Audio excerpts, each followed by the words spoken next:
আসন্ন ত্রয়োদশ জাতীয় সংসদ নির্বাচনকে সামনে রেখে বাংলাদেশ জামায়াতে ইসলামী নেতৃত্বাধীন রাজনীতিতে বড় ধরনের অগ্রগতি দেখা যাচ্ছে।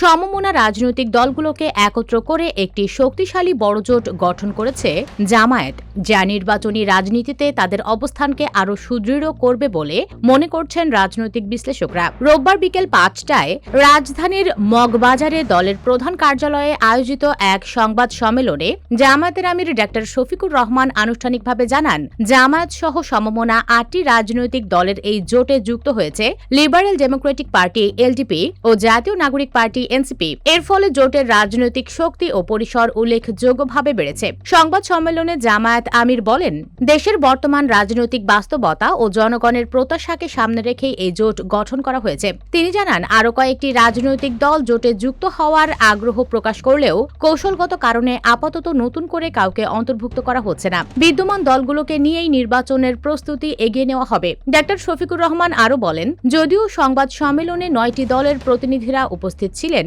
তবে এনসিপি আলাদাভাবে সংবাদ সম্মেলন করে এই জোটে যুক্ত হওয়ার আনুষ্ঠানিক ঘোষণা দেবে। জোটের ভেতর আসন বণ্টনের বিষয়টি এখনও চূড়ান্ত হয়নি, তবে আলোচনা চলমান রয়েছে। সংবাদ সম্মেলনে উপস্থিত ছিলেন কর্নেল অলি আহমেদ বীর বিক্রম, ইসলামী আন্দোলন বাংলাদেশ এর প্রেসিডিয়াম সদস্য আশরাফ আলী আকন, খেলাফত মজলিসের নেতা আহমদ আব্দুল কাদের, জাগপার সহসভাপতি রাশেদ প্রধান সহ জোটভুক্ত ৮ দলের শীর্ষ নেতারা। রাজনৈতিক বিশ্লেষকদের মতে, দীর্ঘদিন পর জামায়াতের নেতৃত্বে এতগুলো সমমনা দলকে এক ছাতার নিচে আনা ক্ষমতার রাজনীতিতে একটি বড় কৌশলগত অগ্রগতি। বিশেষ করে আসন্ন নির্বাচনে সরকার গঠনের লক্ষ্যে এই জোট জামায়াতকে এক ধাপ এগিয়ে দিল বলে মনে করছেন তারা। আসন সমঝোতা ও নির্বাচনী কৌশল চূড়ান্ত হলে এই জোট দেশের রাজনৈতিক মাঠে বড় প্রভাব ফেলতে পারে।